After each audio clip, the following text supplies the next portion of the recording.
Today we will read about 3 days to see. Sometimes I have thought that it would be an excellent tool to live each day as if we die tomorrow. Such an attitude toward emphasize sharply the values of life. We should live each day with gentleness, vigor, and a keenness of appreciation, which is often lost when time stretches before us in the constant panorama of more days and months and years to come. There are those, of course, who would adopt the Epicurean motto of eat, drink, and be merry, but most people would be chastened by the certainty of impending death. In stores, the doomed hero is usually saved at the last minute by some stroke of fortune, but almost always his sense of values is changed. He becomes more appreciative of the meaning of life and its permanent spiritual values. It has often been noted that those who live or have lived in the shadow of death bring a melon sweetness to everything they do. Perhaps I can best illustrate by imagining what I should most like to see if I were given the use of my eyes, say for just 3 days. On the first day, I should want most to see the people, those kindness, gentleness, and companionship have made my life worth living. The next day, the second day of sight, I should arise when the dawn and see the thrilling miracle by which night is transformed into day. I should behold with the magnificent panorama of life with which the sun awakens the sleeping earth. The day I should devote to a hasty glimpse of the world, past and present.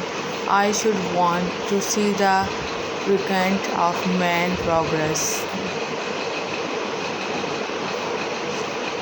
The kaleidoscopic of the ages, he can so much be compressed into one day through the museum, of course.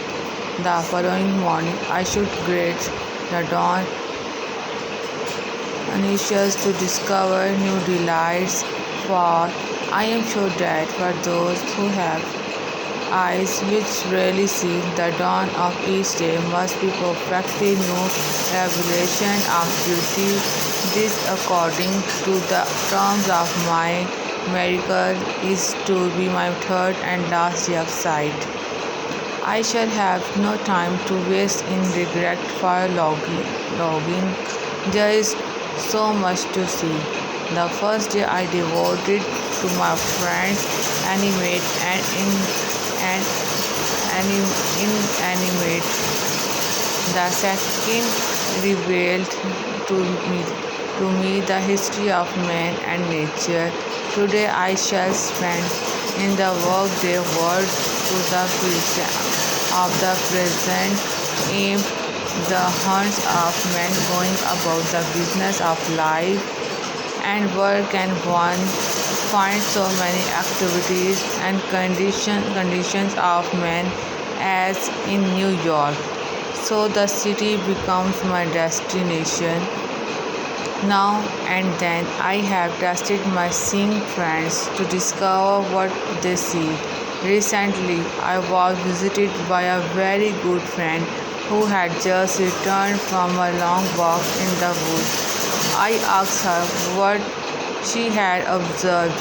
Nothing in particular, She replied, I might have been incredulous and I not been accustomed with such responses for long ago. I become convinced that the seeing sea leader.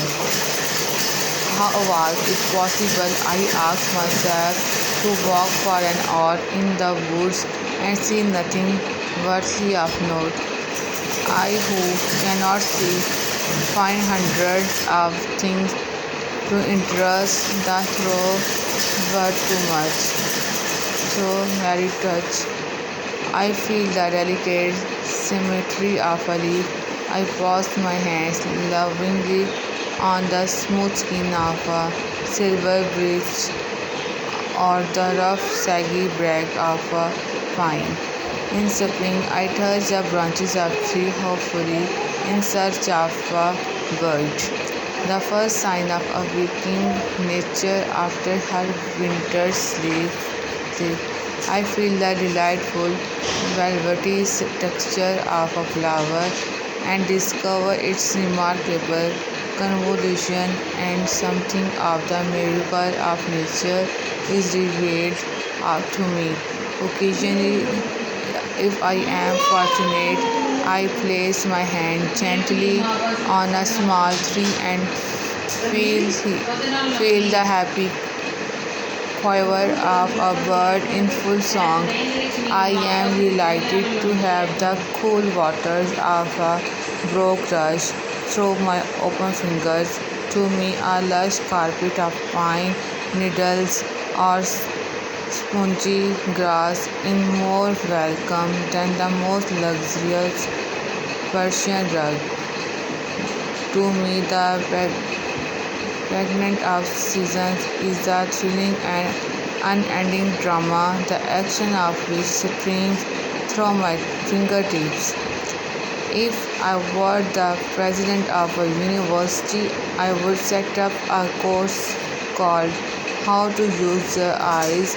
The professor would try to show his pupils how they could add joy to their lives by really seeing what passes unnoticed before them.